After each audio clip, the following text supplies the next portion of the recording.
Então vamos começar a fazer um pouco mais de cálculo, tá? Para ver como aplicar isso, né? Então, o uso de leis de Newton, lembra, é sempre equacionamento de forças, né? É isso, tem que encontrar as forças que atuam no objeto, equacionar elas e ver o que vai acontecer. Então, sempre que for lei de Newton, é isso. E com o atrito é a mesma coisa, tá? A gente tem as mesmas técnicas que a gente tinha antes, apenas agora tem alguma força extra, né? Alguma força de atrito que vai aparecer ali, seja estática ou cinético. Então, para exemplificar, eu escolhi começar com esse problema, que é bem simples, tá? Então, é um objeto que, por exemplo, uma caixa, um caixote, que está sobre alguma superfície horizontal e existe atrito. Eu coloquei essas duas versões do mesmo problema, né? Que lembrando a dinâmica que vai acontecer é a mesma, né? Porque essa força de 40 newtons empurrando esse bloco para a direita é a mesma coisa que uma força de 40 newtons puxando esse bloco para a direita através de uma corda ideal, né? Isso aqui já foi visto no último encontro, no encontro anterior, que essas coisas são equivalentes, né? Eu posso empurrar essa coisa com 40 newtons, ou puxar ela com 40 newtons, o resultado final vai ser o mesmo. Coloquei aqui uma massa de 10 quilos, né? E aí tem algumas maneiras de se analisar esses problemas, tá? Então, uma maneira seria pegar um único valor de coeficiente de atrito estático, por exemplo, e ver o que acontece quando a gente vai variando a força. E a outra maneira seria pegar essa coisa com uma força constante, que eu peguei aqui de 40 newtons, e ver o que acontece quando a gente tem valores diferentes de coeficiente de atrito estático, tá? Então, para começar, eu coloquei o atrito estático sendo 0,5 ou 0,4 ou 0,3. Então, vamos analisar o que acontece em cada um desses casos, tá? Então, a gente pode imaginar que é a mesma situação, só que são com superfícies diferentes, então a gente tem coeficientes de atrito estático diferentes. Então, a primeira pergunta é o seguinte: se o coeficiente de atrito estático for 0,5, então, primeiro caso, e eu aplico essa força aqui de 40 newtons, uma massa de 10 quilogramas que está nessa superfície horizontal. A primeira pergunta é: o objeto vai permanecer em repouso ou ele vai entrar em movimento? E, estando aí em repouso ou movimento, qual vai ser o valor da força de atrito? Qual vai ser o tipo da força de atrito, né? Se é estático ou cinético, e qual vai ser o valor dessa força de atrito? Então, vamos ver. Para o primeiro caso, então, coeficiente de atrito estático igual a 0,5. Eu quero saber se esse objeto vai ficar em repouso ou entrar em movimento. Qual seria a resposta? Então, lembrando, né? Força de atrito estático máximo, porque lembra, essa é a força que a gente calcula através daquela fórmula, né? A força de atrito estático máximo. E ela é o quê? 0,5, que é o coeficiente, vezes a força normal. Qual que é a força normal? Bom, aqui a gente tem uma superfície horizontal, a gente não tem nenhuma outra força na vertical além da gravidade, né? A gente tem aqui mg, portanto, a força normal ela é igual a mg também para cima, né? Então, essa força normal é o quê? 10 vezes 10. Eu já coloquei g igual a 10 aqui só para facilitar a nossa vida. Então, isso aqui fica 0,5 vezes 100, então fica 50 newtons. Aí a pergunta agora é, como isso aqui ficou 50 newtons, a pergunta é qual é o valor da força de... Então, a primeira coisa, esse objeto ele vai ficar em repouso ou ele vai entrar em movimento? A gente calculou a força de atrito estático máxima possível. Vai ficar parado, né? Então vamos só por início, né? Só por exemplo, imaginar que fosse essa força fosse a força de atrito, né? Vou até pegar uma outra cor aqui. Que a força de atrito estático máximo fosse essa aqui, fosse 50, né? Então a gente tem aqui 40 para a direita e 50 para a esquerda. O que aconteceria nessa situação? A gente ia ter uma diferença de 10 newtons, portanto a força de atrito seria responsável por iniciar o movimento dessa coisa e esse movimento aconteceria para esquerda, quando na verdade eu estou fazendo força tentando levar ela para direita. Obviamente essa situação está errada, né? Ela não é uma situação física real. Por quê? Porque a força de atrito aqui não vai ser 50. Ela vai ser quanto? 40, né? Porque a gente está dentro do limite da força máxima. Então a força de atrito estático aqui vai ser 40 newtons e orientada para a esquerda, justamente para equilibrar exatamente o que eu estou fazendo de força, Uhum. né? Então, vejam, esse é um erro comum, né, que as pessoas fazem, é muito mais comum do que parece, que é pegar, calcular a força de atrito estático máximo, chega no valor máximo e diz, ah, a força de atrito aqui é 50. Mas aí, se a pessoa for parar para pensar um pouco mais sobre isso, ela vai ver que a resultante aqui não daria zero, né? Então, a maneira de se fazer de resolver essa questão é a seguinte, ó. A gente vai lá, então, para resolver isso aqui, a gente faz assim, a gente calcula a força de atrito estático máximo, primeiro passo, e vê quanto deu. E aí a gente compara essa força com a força que está sendo feita, que está sendo aplicada aqui. Se se a força de atrito estático máximo for maior ou igual do que a força que eu botei aqui como FE, a força externa que está sendo aplicada, então essa coisa vai permanecer em repouso, ela não vai andar. Então, a força de atrito estático máximo a gente calcula e ela serve para comparar com o que está ali. Se a resposta for, bom, o que está ali é menos do que o que eu calculei, então, essa força de atrito estático máximo, esse limite, ele não foi atingido ainda. Então, o valor da força de atrito estático real que existe ali é menos ainda que isso. É quanto? É o 40, é o que a gente precisa para manter o Ele repouso. para. Tá? Então a gente vai lá, calcula o máximo e compara ele com o valor. E não simplesmente põe lá que esse é o valor. Tá? Então a gente vai lá, compara e aí vê Uhum. se vai ter movimento ou não. Se não tem movimento, a gente já sabe que a força de atrito estático, na verdade, ela vai ser igual ao necessário para não ter aceleração, né? O necessário para que a resultante dê zero. Então, vamos seguir. Vamos fazer o segundo cálculo, que é se o coeficiente de atrito estático agora é 0,4. Então, a gente está numa superfície diferente. Bom, mesma ideia, né? A gente vai lá e calcula a força de atrito estático máximo. E nesse caso, isso aqui vai dar o quê? 0,4 vezes 100, né? Então, vezes 10 vezes 100. E isso vai dar 40 newtons. Então, olha o que aconteceu agora nessa, nesse momento, né? A gente calculou a força de atrito estático máximo e ela é justamente a força que está ali aplicada. Ou seja, o que vai acontecer? Por enquanto, essa coisa está em repouso ainda, porque tem 40 para a direita e a força de atrito estático é agora a máxima mesmo, né? 40 para a esquerda. O que vai acontecer se eu aumentar qualquer coisinha aqui, né? Se eu passar a força aplicada externa aqui para 40,1 newton, por exemplo, 40,01, ou seja, qualquer coisa maior que 40, essa força de atrito estático máximo agora ela não consegue mais acompanhar, ela não pode crescer mais, porque ela já atingiu o seu limite, e eu vou ter um excedente de força, e essa coisa vai se mover para a direita, ela vai acelerar para a direita. E a última situação é se eu tenho esse coeficiente de atrito estático igual a 0,3. E aí o que a gente pode ver é que a força de atrito estático máximo, que a gente calcula, ela dá o quê? 30 newtons. E aí o que acontece? Eu tenho no máximo 30 newtons de 40, então ela vai sair do repouso, ela não pode permanecer parada, né? E aí, como ela sai do repouso, né? Eu precisava de 40, eu só posso ter 30.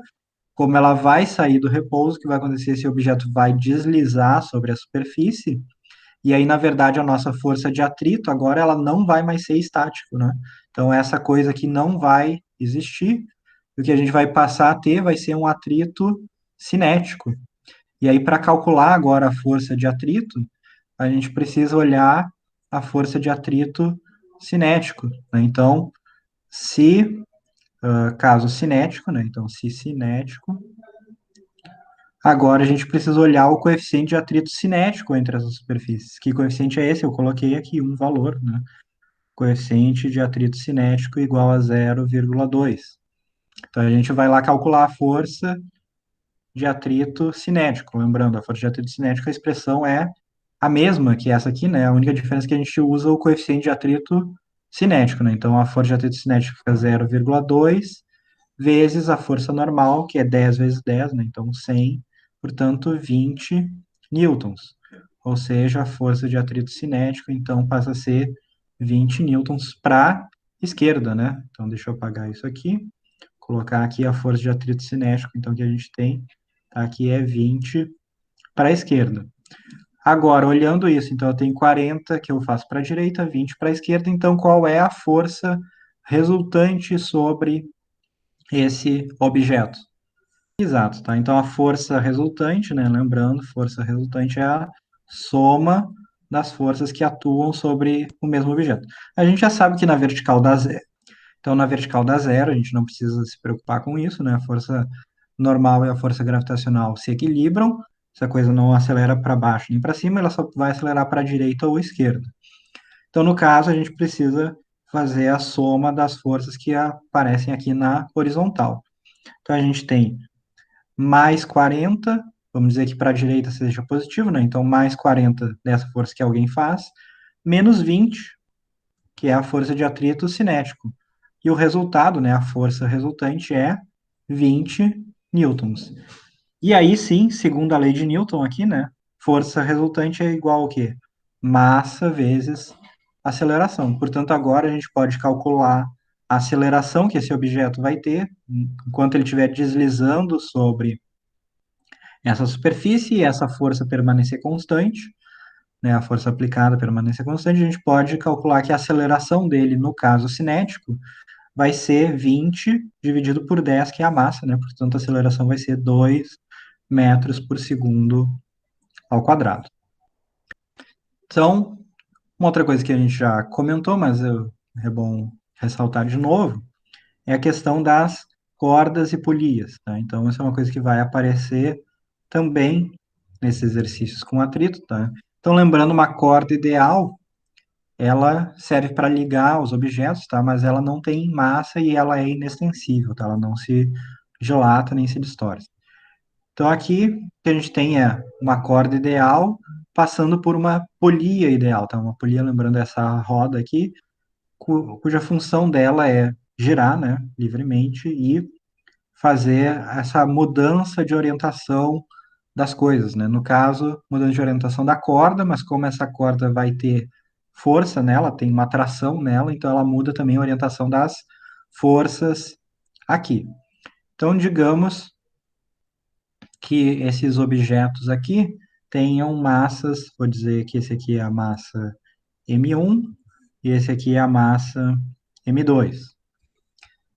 E a gente sabe que existe aqui, né, uma força, que é a força gravitacional, no mínimo tem essa força aqui, que é M2 vezes G, e deve existir alguma tração nessa corda, e lembrando, a tração ao longo de uma corda ideal, ela é sempre a mesma, né? Então, se essa tração está aqui, ela está aqui também. E aí a pergunta que acontece nessas situações, né, é a seguinte: bom, e nesse problema aqui, esses objetos eles vão permanecer em repouso ou eles vão se mover, eles vão acelerar, e se acelerar, qual vai ser a aceleração, qual vai ser a força resultante sobre esse objeto, qual vai ser a força resultante sobre esse, qual é a tração na corda, essas perguntas que normalmente aparecem. Então, o primeiro caso é, bom, se a gente está falando de um problema sem atrito, né, ou seja, não existe atrito aqui nessa superfície entre esse bloco 1, vou chamar esse bloco de bloco 1, e esse aqui é o bloco 2, entre esse bloco 1 e essa superfície, que poderia ser uma mesa, por exemplo, obrigatoriamente a gente já sabe que vai ter aceleração. Por quê? porque a gente sabe que existe alguma força externa sobre o sistema, que é essa força gravitacional aqui, que ela não está sendo contrabalançada, tá? Ela não está sendo equilibrada, e ela atua puxando esses dois blocos, né? E a aceleração dos blocos vai depender da soma das massas dele.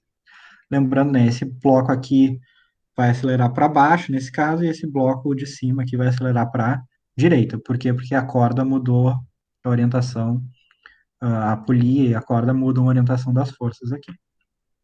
Isso é o caso sem atrito, né? Basta fazer o equacionamento de forças, que a gente já viu lá, diagrama de corpo livre, etc., e vai chegar na resposta, e se não tiver atrito aqui, obrigatoriamente a resposta é essa coisa acelera. Quanto que acelera? Bom, isso aí vai depender das massas, né? E teria que ver um valor numérico para essas coisas. Agora, outra questão que pode aparecer é, e se existe atrito? Então, existe atrito aqui entre essas superfícies. Então, a primeira pergunta que a gente sempre vai fazer é, se tem atrito, se essa coisa vai ficar em repouso ou sair do repouso, né? O atrito estático vai ser suficiente para manter essa coisa parada em repouso ou não. Então, a ideia de como fazer isso é exatamente a mesma que a gente acabou de ver, né?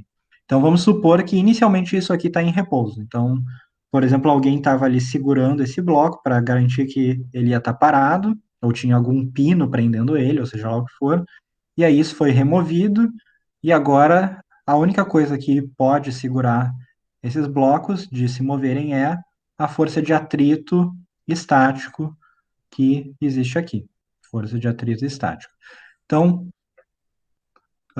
como a gente sabe se vai ter movimento ou não? Tá? Então, primeira coisa, né? Então, eu vou botar um assim para não confundir. Então, primeira coisa, um aqui é calcular a força de atrito estático máximo, tá? E aí, lembrando, a força de atrito estático máximo vai ser o coeficiente aqui, né? Coeficiente de atrito estático, vezes a força normal, que nesse caso aqui, como não existem outras forças na vertical, para massa 1 ali, né? M1, isso aqui vai ser simplesmente M1 vezes G. Aí a gente tem que comparar essa força de atrito estático máximo aqui com comparar a força de atrito estático máximo com a força que tenta fazer esse objeto, essa massa 1 se mover. Que força é essa? É a atração T na corda, né? Se essa coisa está em repouso, tá? Então, se repouso, inicialmente, pelo menos ela está em repouso, a gente sabe que se esses objetos ficarem parados, ou seja, eles não se moverem, não acelerarem, não tiver aceleração dessas coisas, esse bloco aqui, 2, ele obrigatoriamente também não acelera, né? Lembra, a aceleração dos blocos em módulo é a mesma, tá? E se esse bloco acelera A para baixo, esse aqui acelera A para o lado. Então, quando está no repouso, esse bloco tem aceleração zero. Aceleração zero. Então, se repousa, a aceleração é nula, o que significa que a força resultante sobre o bloco 2 tem que ser nula. Portanto, no repouso, a gente sabe que T aqui tem que equilibrar exatamente a força gravitacional M2G. Então, se no repouso, a gente sabe que T é igual a M2 vezes G. Então, a gente compara isso aqui com a força de atrito estático máximo que a gente encontrou, e aí aquela regrinha, né, que a gente viu, né? Se a força de atrito estático máximo for maior ou igual a T, né, então se a força de atrito estático máximo for maior ou igual a T, então essa coisa continua ali parada em repouso. Se não, aí a gente vai ter aceleração, tá? E aí, se a gente tiver aceleração, o que vai acontecer? A gente vai passar para o caso cinético, né? Então, a gente vai precisar do coeficiente de atrito cinético e vai ter que calcular a força de atrito cinética. E aí é questão de equacionar de novo, né? Então, 3, equacionar. Então, equacionar as forças agora usando a força de atrito cinético, ver quais são as forças resultantes aqui, encontrar a aceleração dos blocos e encontrar a tração sobre a corda. Lembrando que a tração na corda, quando tiver aceleração aqui, ela não vai ser mais igual a isso aqui, né? Ela vai mudar. Então, lembrando, a tração muda, ela não vai ser mais m2 vezes g. Então, eu preciso equacionar isso aqui e ver o que vai acontecer. Tá? Então, isso aqui é de uma maneira bem genérica, lógico, para calcular essa coisa aqui precisa ter os valores, né? Mas de uma maneira genérica, é isso que precisa ser feito na maioria dos problemas. Tá? É primeiro descobrir se o problema não informa isso de cara, né? Se ele pergunta se vai permanecer em repouso ou se vai acelerar, precisa calcular a força de atrito estático máximo, comparar com a força que está sendo aplicada, né? Por exemplo, poderia ter mais alguma força aplicada aqui, alguém poderia também estar empurrando esse bloco aqui, né? Poderia existir mais alguma força aqui, se alguém quisesse, poderia colocar mais uma força aqui. Alguém poderia fazer força aqui também, né? Poderia puxar isso aqui ou empurrar aqui, então poderia ter mais alguma força. Vamos chamar essa força E, E1, força E2, força E3. Alguém poderia incluir forças aqui que quisesse, empurrando ou puxando essas coisas.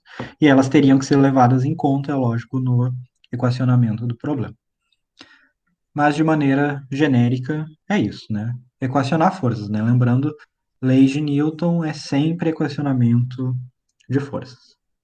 Para mais ou menos terminar a parte de atrito aqui, ou o essencial, tá? Vamos ver o plano inclinado. Né? Então, vocês devem ter visto que eu coloquei lá, ainda durante o período do recesso, eu coloquei mais uns vídeos, né? Disponíveis para vocês. Um desses vídeos era sobre o plano inclinado, ainda sem atrito, né? Então, de uma maneira bem rápida, aqui eu não vou fazer todo o cálculo, porque isso já foi feito no outro, na outra explicação, no outro vídeo. Então, no plano inclinado, a gente colocou aqui alguns eixos, né? Então, eu chamei de x' e y', tá? Então, esse y' é o eixo normal ao plano, o x' é o eixo que fica ao longo do plano, ou seja, paralelo ao plano. A gente tem algum objeto em cima do plano inclinado, que tem uma massa m qualquer, e existe aqui a força gravitacional, né? mg. Primeira coisa que a gente sempre pode fazer é decompor essa força gravitacional nas suas componentes x', então a gente chama de FG x', por exemplo, e y', FG, y'. E lembrando aqui tem a força normal, né?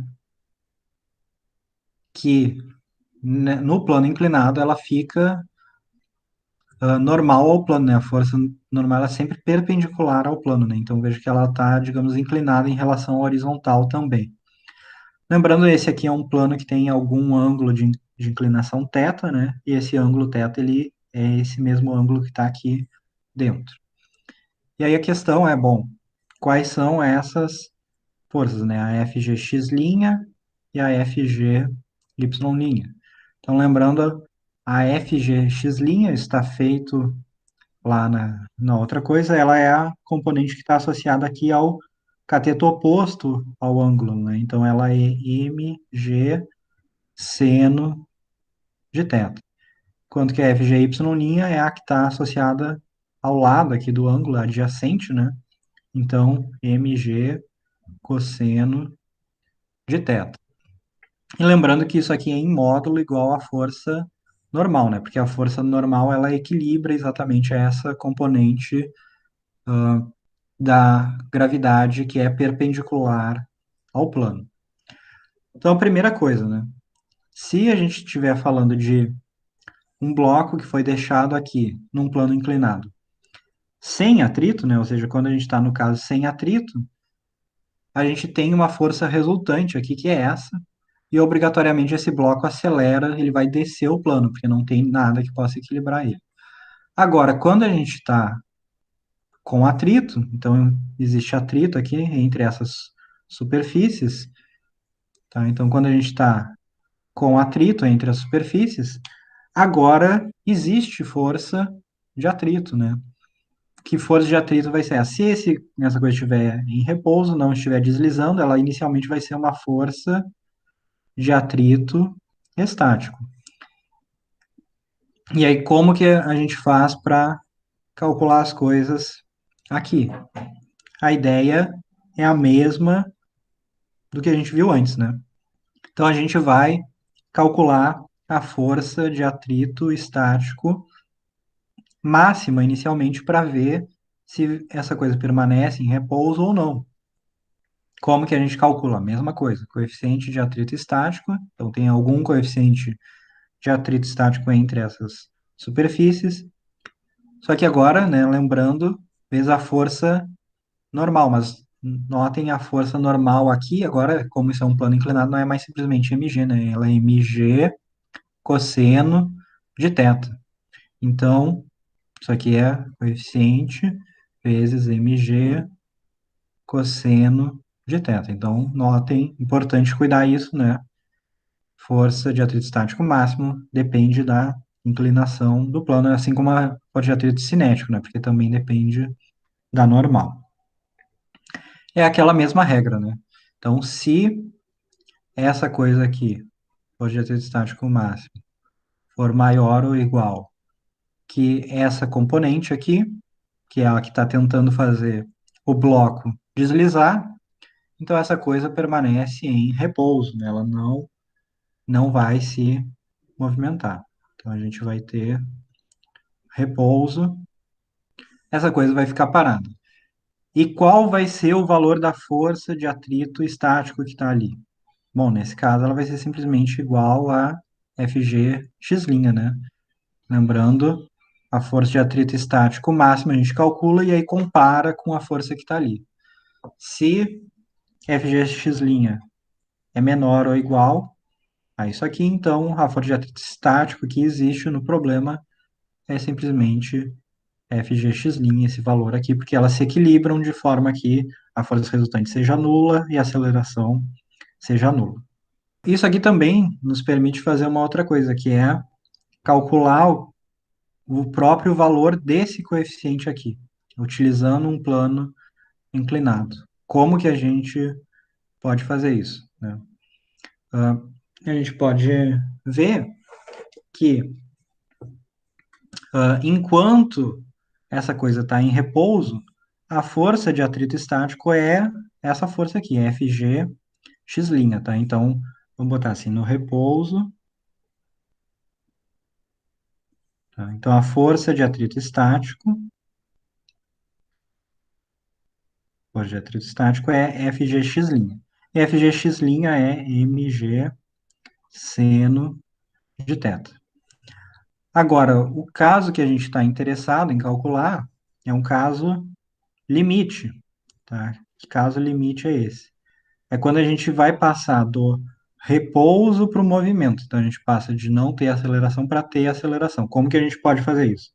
A gente pode, por exemplo, começar com esse ângulo pequeno aqui do plano inclinado, então é um plano quase na horizontal, e a gente começa a mudar a inclinação do plano. Então, a gente começa a levantar o plano e alterar a inclinação dele. Quando a gente faz isso, a gente está aumentando cada vez mais essa componente aqui, Fg(x'), e exigindo que a força de atrito estático aumente cada vez mais para compensar ela e manter o bloco em repouso. Só que como a gente sabe, essa força de atrito estático ela tem um limite, que é a força de atrito estático máximo. Então, no limite, a força de atrito estático ela passa a ser esse valor máximo, tá? Força de atrito estático máximo, que a gente acabou de calcular aqui, é o coeficiente vezes a massa, vezes a gravidade, vezes o cosseno do ângulo θ. Então, a gente vai chegar em algum ângulo θ, que é um ângulo crítico, um ângulo limite, em que a gente vai notar que começa a ter deslizamento. Então, quando isso acontece, a gente para, chega no ângulo máximo possível sem deslizamentos, e aí a gente sabe que isso aqui, ou seja, esse coeficiente vezes mg vezes o cosseno de θ é igual a isso aqui, porque essa é a componente x' da força gravitacional. Então, mg seno de θ. E o que dá para ver aqui, a gente tem mg dos dois lados, então isso aqui se cancela. Tem o coeficiente que a gente quer descobrir, e tem o ângulo que a gente vai saber, né? Como que a gente vai equacionar isso aqui? A gente passa para o outro lado, né? O cosseno dividindo, então fica seno por cosseno, isso é tangente, né? Então a gente chega à conclusão que o coeficiente de atrito estático é a tangente desse ângulo máximo, esse ângulo, vou chamar de ângulo limite, né? Então ângulo θL, θ limite. Então quando a gente chega nesse limite, a gente vê o ângulo, né, anota ali o valor do ângulo que a gente conseguiu, calcula a tangente dele, essa tangente vai ser igual ao coeficiente de atrito estático. Uma outra coisa que é importante ressaltar nisso aqui é que a gente pode ter situações diferentes no plano inclinado, né? Então, por exemplo, aqui a gente pode imaginar o seguinte, que eu peguei esse objeto e coloquei ele em movimento para cima aqui no plano, tá? Então tem alguma velocidade v subindo o plano. Então o objeto está se deslocando assim. Ele está tentando subir esse plano inclinado. Como existe deslizamento entre esse objeto e o plano, obviamente vai existir uma força de atrito cinética agora, tá? Então força de atrito cinético. Só que para onde aponta essa força de atrito cinético, né? Então lembrando, antes, quando o objeto estava em repouso, eu não queria deixar ele deslizar para baixo, descer o plano, a força de atrito estático estava para cima. Agora, o objeto está deslizando para cima no plano, então a força de atrito cinético, ela está orientada para baixo ao longo do plano aqui. Tá?